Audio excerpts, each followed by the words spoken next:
மறவாமல் நினைத்தீரையா, மனதார நன்றி சொல்வே. என்னை மறவாமல் நினைத்தீரையா, மனதார நன்றி சொல்வே. இரவும் பகலும் என்னை நினைந்து இதுவரை உதவினீரே. இரவும் பகலும் என்னை நினைந்து இதுவரை நடத்தினீரே. நன்றி நன்றி ஐயா, கோடி கோடி நன்றி ஐயா. நன்றி நன்றி ஐயா, கோடி கோடி நன்றி ஐயா.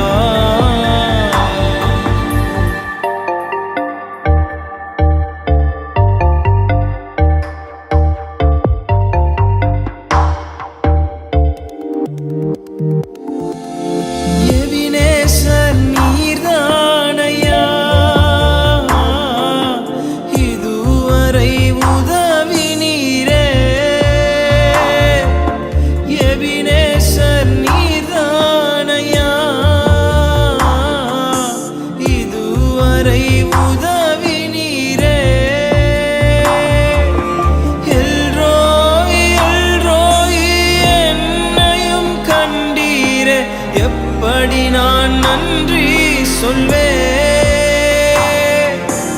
எல்ரோய் எல்ரோய் என்னையும் கண்டீரே. எப்படி நான் நன்றி சொல்வேன்.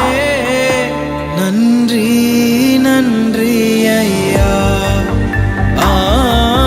கோடி கோடி நன்றி ஐயா. நன்றி நன்றி ஐயா, கோடி கோடி நன்றி ஐயா.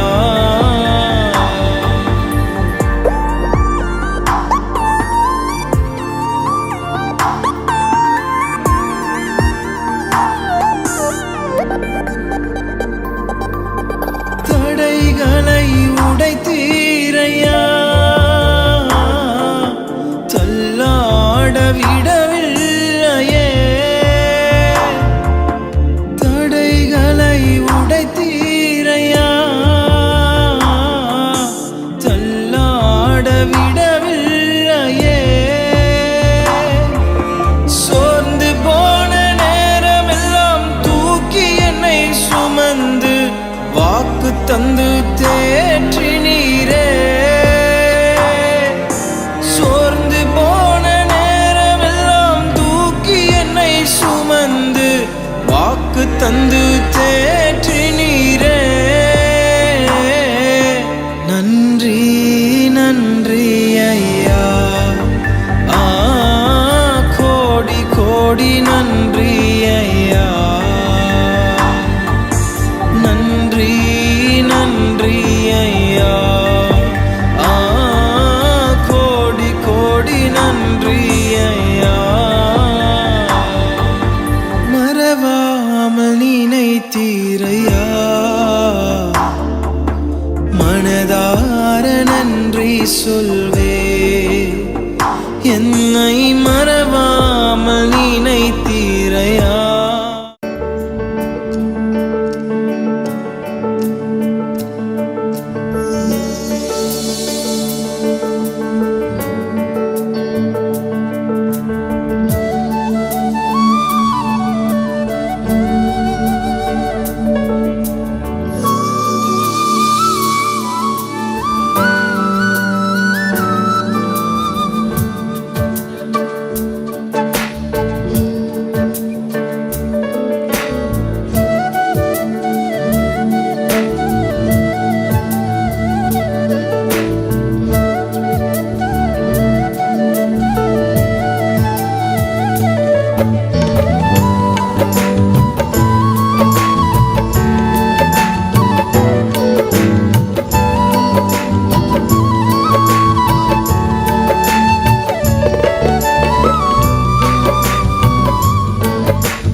நீக்கும் மருத்துவரே, என் துதிக்கு பாத்திரரே. துயர் நீக்கும் மருத்துவரே, என் துதிக்கு பாத்திரரே. பலனெல்லாம் நீர்தானையா, பிரியமும் நீர்தானையா. பலனெல்லாம் நீர்தானையா, என் பிரியமும் நீதானையா. சொல்லுவோம் நன்றி நன்றி நன்றி நன்றி நன்றி நன்றி. பாடுவோம் மகிழ்வோம் கொண்டாடுவோம், அப்பா சமூகத்தில் பாடி மகிழ்ந்து கொண்டாடுவோம்.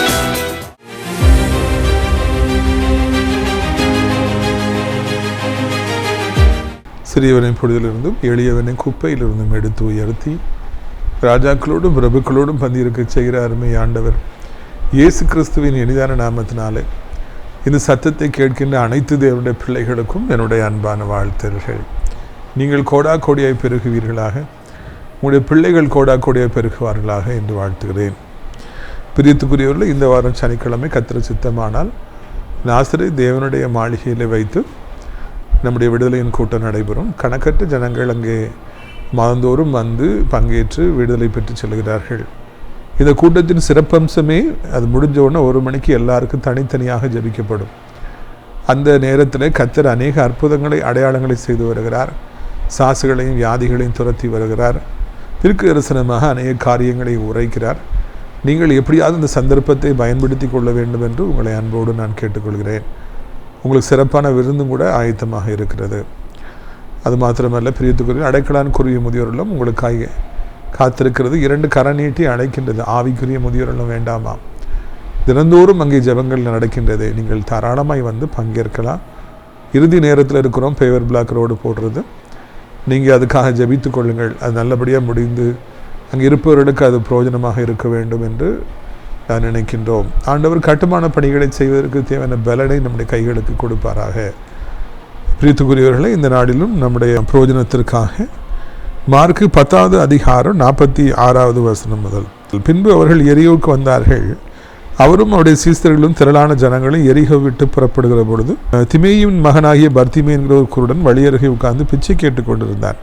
அவன் நசரேயனாகிய இயேசு வருகிறார் என்று கேள்விப்பட்டு, இயேசுவே தாவீதின் குமாரனே எனக்கு இறங்கும் என்று கூப்பிடத் தொடங்கினார். எனக்கு மிகவும் பிடித்தவர் தான் இந்த பர்திமேயு. அவர் கண்கள் தெரியாதவராக, பார்வை இல்லாதவராக இருக்கின்றார். பர்திமேயு எனப்பட்டவர். அவர் எரிகோ எனப்பட்ட ஒரு சபிக்கப்பட்ட இடத்துல அவர் வாழ்கின்றார். எரிகோ என்றாலே சாபம், அது உங்களுக்கு தெரியும். யோசுவா காலத்திலிருந்து அங்கே ஒரு சாபம் கொடுக்கப்பட்டபடினாலே அவர் சபிக்கப்பட்ட இடமாக இருந்தது. இங்கே காணப்படுகிற பர்திமேயும் கூட சாபத்தின் மத்தியிலே அவர் வாழ்ந்தார். கண்களை அவர் பிறக்கும் பொழுதே இழந்திருந்தார். அதனால் யாரோ ஒருவரை சார்ந்து வாழ வேண்டிய சூழ்நிலை. அவருக்கு வயது வந்த பொழுது சம்பாதிக்க வேண்டும், ஆனால் ஒன்றுமே தெரில அப்படின்னோடனே பிச்சை எடுத்து நீ சம்பாதி என்று சொல்லி கொடுத்தார்கள். ஜன நெருக்கம் இருக்கிற இடத்துல, நடமாட்டம் இருக்கிற இடத்துல அவர் கொண்டு போய் உட்கார வச்சாங்க. ஐயா பிச்சை போடுங்க பிச்சை போடுங்கன்னு கேட்டு அவர் வெக்கத்தை விட்டு மானத்தை விட்டு அவர் சத்தம் போட்டு கேட்டு அதில் இரக்கம் உடையவர்கள் போடுகிற பிச்சை காசை எடுத்து தன் வயிற்றை நிரப்பி அவர் வாழ்ந்துட்டு இருந்தார். மிக பரிதாபமான ஒரு நிலைமை, எல்லாமே அவருக்கு எதிராக இருந்தது. சாபம் நிறைந்த ஊர், தாயின் கருவிலே சாபமாக அவர் பிறந்தார். யாரும் பக்கத்தில் இல்லை, பிச்சை எடுத்து வாழ வேண்டிய ஒரு சூழ்நிலை. ஆனால் இயேசு வருகிறார் என்று கேள்விப்பட்ட உடனே போறாருன்னு அவர் இயேசுக்கு வல்லமை இருக்கிறது என்று பல நாட்களாக கேட்டுக்கிட்டு இருந்ததுனால இயேசு போறார், அப்போ எனக்கு ஒரு விடுதலை கிடைத்து விடும் என்று அவர் அங்கே விசுவாசித்து, கண் தெரியாவிட்டாலும் கூட இயேசுவே தாவீதின் குமாரனே எனக்கு இறங்கும் என்று ஆண்டவரிடத்தை நோக்கி கூப்பிட ஆரம்பித்தார் என்று பார்க்கின்றோம். இதிலிருந்து நம்ம என்ன பாடத்தை படிக்கிறோம் என்றால், எல்லாம் நமக்கு எதிராக இருந்தாலும், சாபத்தின் மத்தியிலேயே நாம் வாழ்ந்து வந்தாலும், குடும்பத்திலே சாபம், பிஸ்னஸ்லே சாபம், படிப்பிலே சாபம், சரீரத்திலே சாபம், சமுதாயத்திலே சாபம் என்று எல்லாவற்றிலும் நாம் தோற்று போய் கொண்டிருந்தாலும், எல்லாவற்றிலும் ஒரு பரிதாபமான ஒரு நிலைமையில இன்றைக்கு நீங்கள் நின்று கொண்டிருந்தாலும், உங்களுக்காக பேசுவதற்கு ஒருவருமே இல்லாவிட்டாலும் பரவாயில்லை, உங்களை நேசிப்பதற்கு ஒருவருமே இல்லாவிட்டாலும் பரவாயில்லை, உங்களுக்கு சாதகமாக நீங்கள் சிரிப்பதற்கு சந்தோஷப்படுவதற்கு என்று ஒன்றுமே இல்லாவிட்டாலும் பரவாயில்லை. ஏனென்றால் அப்படிதான் இங்கே இந்த பர்திமேயு இருந்தார். இயேசு வருகிறார்னு அவர் அதெல்லாம் கவலையே படாமல் எனக்கு ஒரு விடுதலை வேண்டும் என்று அவர் கூப்பிட ஆரம்பித்தாராம். சந்தர்ப்பத்தை பயன்படுத்தி போராட ஆரம்பிக்கின்றார். இயேசு போறார், எத்தனை பேருக்கு சுகம் கொடுக்கிறார், எனக்கும் சுகம் கொடுப்பார் என்று அவர் போராட ஆரம்பித்தது போல நாமும் எப்படியாவது நம்முடைய வாழ்க்கையிலே போராடி வெற்றி பெற்றுவிட வேண்டும் என்பதுதான் இந்த பர்திமேயு நமக்கு கற்றுக் கொடுக்கின்ற பாடம். நம்மளை 4 அடி அடித்து 10 அடி அடித்து சாத்தான் கீழே போட்டாலும், வியாதி நம்ம அடித்து கீழே போட்டாலும், பொல்லாத மனிதர்கள் நம்மை அடித்து கீழே போட்டாலும், துரோகிகள் நம்மை கீழே போட்டாலும், எல்லாம் நமக்கு எதிராக இருந்தாலும், எல்லோரும் நமக்கு எதிராக இருந்தாலும், நாம் நினைத்தால் போராடலாம், வெற்றி பெறுவதற்காக போராடலாம், எழும்பி நிற்கலாம். யாரும் இல்லை என்றால் நீங்கள் தனி மனிதனாக போராடலாம், ஆண்டவரை நோக்கி கூப்பிடலாம், கதறலாம் என்கிற ஒரு மிகப்பெரிய பாடத்தை இந்த மனிதன் மூலமாக நான் கற்றுக்கொள்கிறோம். இன்னைக்கு இந்த உலகத்தில் வாழ்கிறவங்களுக்கெல்லாம் யாராவது ஏதாவது கொஞ்சம் சொல்லிட்டாங்கன்னா கூட சோர்ந்து போயிடுறாங்க. தொட்டாச்சினிங்கின்னு சொல்லுவாங்க. தொட்டாச்சினிங்கின்னா செடியை தொட்ட உடனே அது அப்படியே மூடிக்கொள்ளும், அது சினிங்கி கொள்ளும். ஆனால் நாகர்கோவிலில் இந்த மார்த்தாண்டம் பகுதியில் பல வருடமாக ஊழியம் செஞ்சு வரோம், 15 வருஷத்துக்கு 20 வருஷமாக. அப்போது அங்கெல்லாம் ஹவுஸ் விசிட் போகும்போது அன்றைக்கி ஒரு நாள் சொல்லி கொடுத்தாங்க, இந்த தொட்டாச்சினிங்கி பிரதர் பாருங்கள், தொட்ட உடனே அது சுருங்கி கொண்டது, அது அப்படி சுருக்கி கொண்டது. அதுதான் இன்றைக்கி மனிதர்களுடைய வாழ்க்கையாக இருக்கிறது. அவங்க இப்படி சொல்லிட்டாங்க, இவங்க இப்படி சொல்லிட்டாங்க, என்னை வேண்டான்னு சொல்லிட்டாங்க, என்னை நீக்கிட்டாங்க, என்னை பற்றி அவதூறு பேசிட்டாங்க, என் மனசை காயப்படுத்திட்டாங்க, நான் இனி ஒன்றும் செய்ய மாட்டேன், எனக்கு எதுவுமே வேண்டாம் அப்படின்னு சொல்லி நிறைய பேர் பின்வாங்கி கொள்ளுகிறார்கள். 2 நாளைக்கு முன்னால் பேப்பரில் வாசித்தேன், ரொம்ப வேதனைப்பட்டேன். ஒரு மருத்துவமனையில் வேலை பார்த்த ஒரு வாலிப மகள் கூட இன்னொரு பெண்ணும் வேலை பார்க்குறாங்க. பேப்பரில் வாசித்தது, எனக்கு நடந்ததெல்லாம் தெரியாது. 2 பேரும் சேர்ந்து ஸ்கூல்லையும் படிச்சிருக்காங்க, நர்சிங்கும் படிச்சிருக்காங்க, சேர்ந்து வேலை பார்க்குறாங்க. இவங்க அவங்ககிட்ட ரொம்ப பாசமாக இருந்திருக்கிறாங்க, பேசுன்னு சொல்லியிருக்காங்க. ஏதோ ஒரு சண்டை, பேச மாட்டேன் அவள் சொன்ன உடனே இவங்க ஒரு லெட்டர் எழுதி வச்சுட்டு சூசைட் பண்ணிக்கிட்டாங்க. நான் செத்தாலாவது நீ எனக்காக ஒரு சொட்டு கண்ணீர் விடணும், என்னை நேசிக்கணும் சொல்லிட்டு முட்டாள்தனமான ஒரு முடிவை எடுத்திருக்கிறாங்க. இது நான் பேப்பரில் வாசித்த செய்தி. என்னை மிகவும் அது உடைய செய்தது. ஒரு வாலிப மகள், வாழ வேண்டிய பிள்ளை, 1000 கனவுகள் அவளுக்கு இருந்திருக்கும், எவ்வளோ சாதனைகளை இந்த உலகத்தில் செய்திருக்கலாம். ஆனால் அவள் என்னை நேசிக்கிற வேண்டான்னு சொல்லிட்டான்னு சொல்லி ஃப்ரெண்டு வேண்டான்னு சொல்லிட்டான்னு சொல்லிட்டு சூசைட் பண்ணிக்கிட்டாங்களா?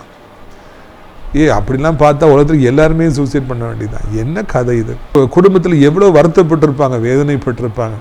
யார் நம்மளை வெறுத்தாலும் சரி, யார் நம்மை மோசமானவங்கன்னு சொல்லி சொன்னாலும் சரி, வேண்டான்னு சொல்லி சொன்னாலும் சரி, கேவலமாக பேசினாலும் சரி, அவங்க சொல்கிறவங்க சொல்லட்டும், அவங்க வெறுக்கிறவங்க வெறுக்கட்டும், நம்மை தூக்கி வீசுறவங்க வீசட்டும். நமக்கு ஆண்டவரண்டை செல்வதற்கான உரிமை இருக்கிறது, நமக்கு போராடுவதற்கான உரிமை இருக்கிறது, நாம் இயேசுவை கூப்பிடுவதற்கான உரிமை நமக்கு இருக்கிறது என்பதை இந்த பர்திமையின் போராடுகின்ற குணம் நமக்கு சுட்டித்து காண்பிக்கின்றது.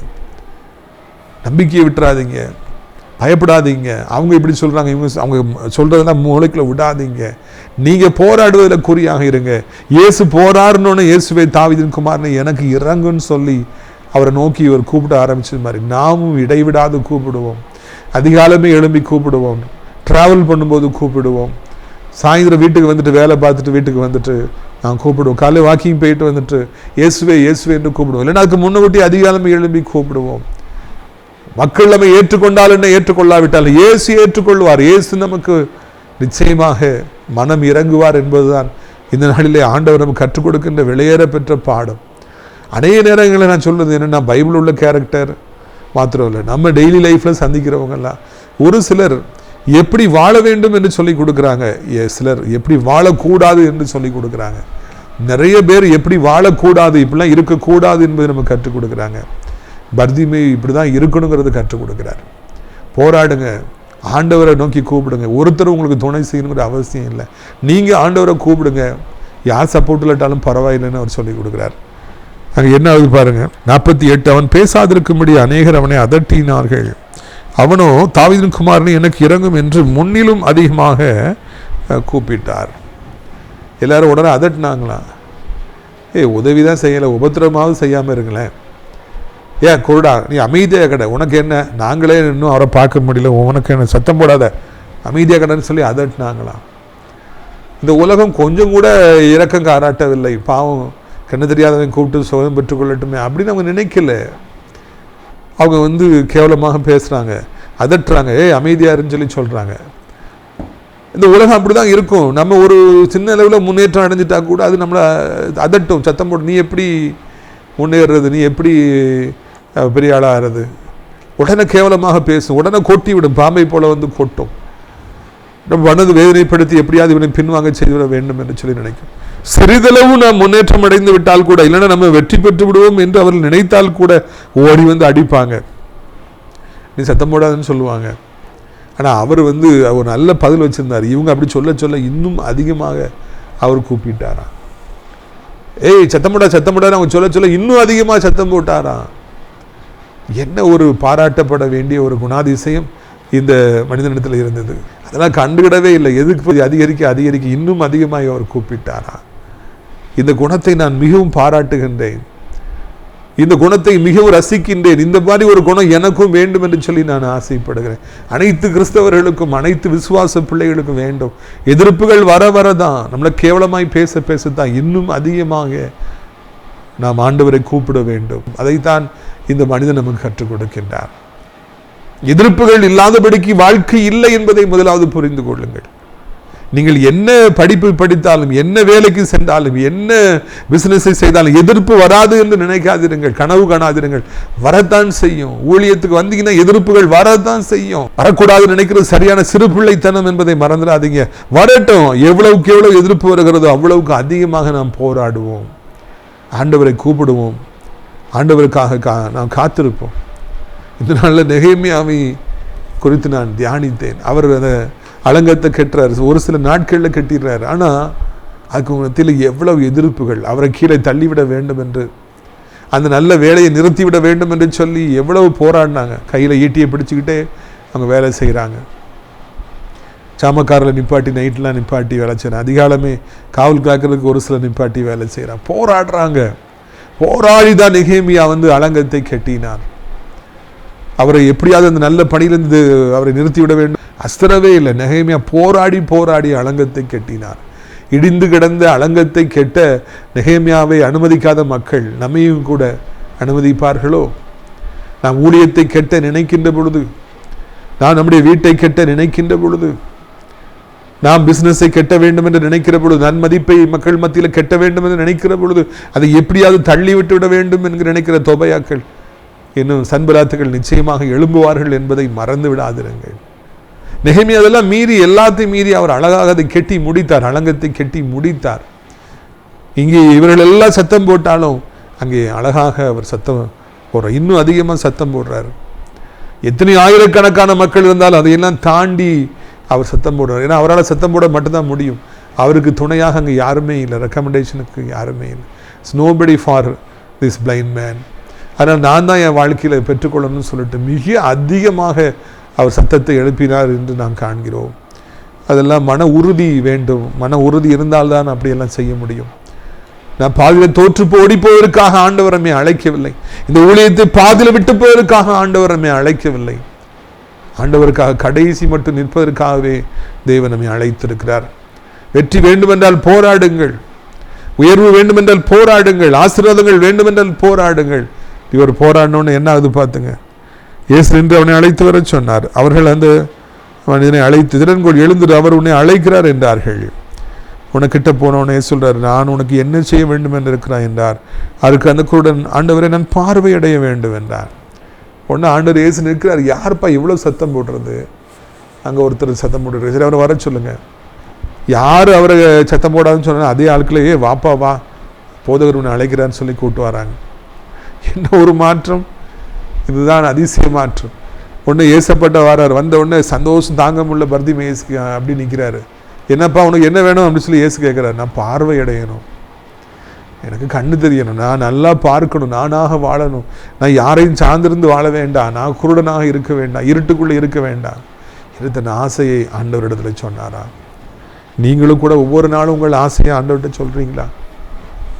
உங்களுக்கு என்ன வேணுங்கிறத ஆண்டவர்கிட்ட டெய்லி சொல்கிறீங்களா? பிள்ளைக்கு சுகம் வேணும், பிள்ளைக்கு எப்படியாவது அவளுக்கு ஒரு நல்ல வாழ்க்கை கிடைக்கணும், என் மகன் நல்ல வேலைக்கு போகணும், என் மகனுக்கு நல்ல திருமண காரியங்கள் வாய்க்கணும். தினந்தோறும் நீங்கள் அப்பாட்ட பேசுகிறீங்களா? அப்பாட்ட சொல்கிறீங்களா? ஏசப்பாட்ட சொல்கிறீங்களா? இவர் என்ன அழகாக சொல்ல, நான் பார்வையடையணும். சொல்லாமல் எப்படிங்க கிடைக்கும்? கேட்காம எப்படி ஆண்டவர் கொடுப்பார்? டெய்லி சொல்லுங்க, எனக்கு இது வேணும் அது வேணும். அப்பா கிட்ட நம்ம கேட்கறதுக்கு நமக்கு உரிமை இல்லையா? ஆண்டவர்கிட்ட கேளுங்க, அப்பாட்ட கேளுங்க. அப்பா எனக்கு இது தாருங்க, என் பிள்ளைக்கு இது தாருங்க, எனக்கு இது தாருங்க, எனக்கு இந்த உலகப்புறமான ஆசீர்வாதம் தேவை, ஆவிக்குரிய ஆசீர்வாதம் தேவை என்று அப்பா கிட்ட சொல்லுங்க. அப்பொழுது நிச்சயமாக அப்பா தருவாங்க. நிறைய பேர் சொல்கிறாங்க, ஏன் ஆண்டவருக்கு என்ன தேவை தெரியாத, நான் ஏன் அவர்கிட்ட கேட்கணும்? இல்லை இல்லை, கேளுங்கள் கொடுக்கப்படும் என்று ஒரு நீதி இருக்கிறது அல்லவா? தட்டுங்கள் திறக்கப்படும், தேடுங்கள் கண்டடைவீர்கள் என்று வார்த்தை சொல்லவில்லையா? கேட்டுக்கிட்டே இருங்க. உங்களுக்கு கேட்பதற்கு உரிமை உண்டு, அதை தடுப்பதற்கு இந்த உலகத்தில் ஒருவனுக்கும் அதிகாரம் இல்லை. நாம் ஆண்டவரிடத்தில் எனக்கு இது வேண்டும் என்று கேட்பதை தடுப்பதற்கு இந்த உலகத்தில் யாருக்கும் அதிகாரம் இல்லை. நம்ம அப்பாட்ட நம்ம கேட்போம், அது யாரும் தினி கேட்க கூடாதுன்னு சொல்ல முடியாது. எனக்கு இது வேண்டும் என்று நம்ம அப்பா கிட்ட கேட்போம், நம்ம அப்பா நமக்கு தருவாரு. அதை இவங்கள எஸ்ஓ ஒய்யோ வந்துட்டு நீ கேட்க கூடாதுன்னு சொல்ல முடியாது. நம்ம அப்பா நம்ம கேட்கற உரிமை இருக்கிறது. அவர் கேட்டவுடனே அவர் என்ன சொல்றாரு பாருங்க. இயேசு அவனை நோக்கி, நீ போகலாம், அவன் விசுவாசம் ரட்சித்தது என்றார். உடனே அவன் பார்வையடைந்து இயேசுக்கு பின் சென்றான். பா நீ போவோம், விசுவாசம் உன்னை ரட்சித்தது, அவ்வளோதான். உடனே கண்ணு தெரிஞ்சிருது. பிறவியிலேயே குருடனா இருந்த ஒரு மனிதனுக்கு கண்ணு தெரிஞ்சிருது. எவ்வளவு சந்தோஷப்பட்டிருப்பார், இந்த உலகத்தை பார்த்து எவ்வளவு ஆனந்தப்பட்டிருப்பார். கேட்ட ஆண்டவர் கொடுப்பாருங்க. ஏசப்பட்ட கேட்டு பாருங்க, என்னதுனாலும் அவருக்கு உங்களுக்கு கொடுப்பார். நீங்கள் கேட்டால் எதுவாக இருந்தாலும் அதை நிச்சயமாக ஆண்டவர் உங்களுக்கு தருவார். அது எவ்வளவு கடினமானதாக இருந்தாலும், நடக்கவே நடக்காது என்று உலகத்தார் சொன்னாலும், மருத்துவர்கள் சொன்னாலும், ஞானிகள் சொன்னாலும், அறிஞர்கள் சொன்னாலும், ஆண்டவர் அதெல்லாம் தூக்கி தூர போடுன்னு சொல்லிட்டு அவர் உங்களுக்கு தருவார். கேளுங்கள் கொடுக்கப்படும், நிச்சயமாய் கொடுக்கப்படும். அது எவ்வளவு கடினமானதாக இருந்தாலும் உங்களுக்கு கொடுக்கப்படும் என்பதையே இந்த நாளிலே ஆண்டவர் நம்மோடு பேசுகின்றவராக இருக்கின்றார். எவ்வளோ ஒரு பெரிய சந்தோஷம் வந்தது. அந்த மனிதன் எவ்வளவு மகிழ்ச்சியாக இருந்திருப்பாங்க. பிறகு பிச்சை எடுத்துருக்கவே மாட்டார். அதுக்கு பிறகு யாரையும் பார்த்து என்ன தூக்கிட்டு போங்க, எனக்கு வழி காண்பீங்க, கையை கொடுங்க, பிடிக்க அப்படிலாம் சொல்லியிருக்க மாட்டார்.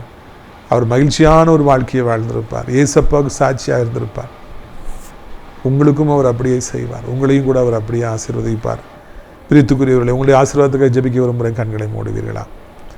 அப்பா பிதாவே, வானத்துக்கு பூமிக்கும் ஆண்டவரே, ஜோதிகளின் பிதாவாகிய தெய்வமே, எங்களுக்கும் கண்களை திறந்தருளும். இருள் வேண்டாம், சாத்தான் இருளாக இருக்கிறான். வியாதிங்கிற இருளாக, கடன் பாரங்கள், வறுமை என்கிற இருளாக அறியாமை என்கிற இருளில் மத்தியில் எங்களை வைத்திருக்கிறார். எதையும் சுதந்திரிக்க முடியாதவனா எங்களை வைத்திருக்கிறார். ஆண்டவரை எப்படியாவது சுதந்திரிக்க உதவி செய்யுங்க, எப்படியாவது பெற்றுக்கொள்ள உதவி செய்யுங்க. எங்களுக்கும் கூட போராடுகிற ஒரு குணத்தை தாருங்க. பிரதிமை போராடினார், அதே மாதிரி நாங்களும் போராட எங்களுக்கு உதவி செய்யுங்க. கதறினார், இயேசுவே இயேசுவே என்று கதறினார். யாருமே ஆதரவாக இல்லை, கவலைப்படவே இல்லை, கதறினார். அதே மாதிரி நாங்களும் கதறத்தக்கதாக இரவு பகலும் ஆண்டவரை உம்மிடத்தில் எங்களுக்கு கேட்கத்தக்கதாக எங்களுக்கு ஒரு உள்ளத்தை தாரும். கேட்டால் நிச்சயமாய் தருவீர். நாங்களும் கேட்டு எப்படியாவது பெற்றுக்கொள்ள எங்களுக்கு நீங்கள் உதவி செய்யுங்க. தோற்று போவதற்காக எங்களை நீர் அழைக்கவில்லை, தலைகுனிவதற்காக எங்களை அழைக்கவில்லை, வெற்றி பெறுவதற்காக சுதந்திரிக்கவே எங்களை அழைத்திருக்கிறேன். அப்பா கிட்ட கேட்குறோம், எங்கள் ஏசப்பா கிட்ட கேட்குறோம், எங்களுக்கு எல்லாத்தையும் தாருங்க. வியாதியஸ்தர்கள் சுகத்தை தாருங்க. என்ன வியாதியாக இருந்தாலும் அதை மறைந்து போக சொல்லுங்கள். இன்றைக்கு இப்பொழுது ஒரு அற்புத சுகத்தை தாருங்கப்பா. அதை போலவே கர்த்தாவே எமக்கு ஸ்தோத்திரம் அப்பா. ஆண்டவரே, என் தகப்பனே, எவ்வளவு பெரிய தேவையாக இருந்தாலும் இன்றைக்கு அதை சந்திங்க. இன்றைக்கு அதிசயங்களை காணப்படுங்க, அற்புதங்களை காணப்படுங்க. ஆண்டவருடைய பிள்ளைகள் வெக்கப்படாதபடிக்கு ராஜா அவர்களுக்கு காலகாலங்களில் எல்லா நன்மைகளையும் தந்து அவர்களை ஆசீர்வதிங்க. திருமணம் ஆகாதா, குழந்தை பிறக்காதா, வீடு வாங்கிடலாமா, கவர்மெண்ட் ஜாப் கிடச்சிடாது, எவ்வளோ பேர் எவ்வளோ போராடுறாங்க. ஒவ்வொருக்கும் ஒரு அற்புதத்தை செய்யும். பிள்ளைகளுக்காய் கண்ணீரோடு ஜெபிக்கிற பெற்றோருக்காய் ஜெபிக்கிறோம். கண்ணீரான ஜெபத்தை கேட்டு பிள்ளைகளுடைய வாழ்க்கையில் அற்புதத்தை செய்யும். வயதான காலத்தில் கிழிந்து விடாதபடி, கைகால்கள் உடைந்து விடாதபடி, வேதனை எதுவும் வந்து விடாதபடி காத்துக்கொள்ளுங்க. கர்த்தர் மகிமைப்படுங்க. அனைத்து மக்களையும் ஆசீர்வதிங்க. முக்கியமாக இயேசப்பா பிள்ளைகளை அளவில்லாமல் ஆசீர்வதிங்க. வைக்கப்படவே கூடாது. ஆசிரியர் திராட்சைப்பழ தோட்ட ஊழியர்களை நேசிக்கிற நாள்தோறும் நிகழ்ச்சிகளை அப்படி நிகழ்ச்சியை பார்க்கிறேன். அறிவுப்படுத்த நல்ல உள்ளங்களை ஆசீர்வதிங்க.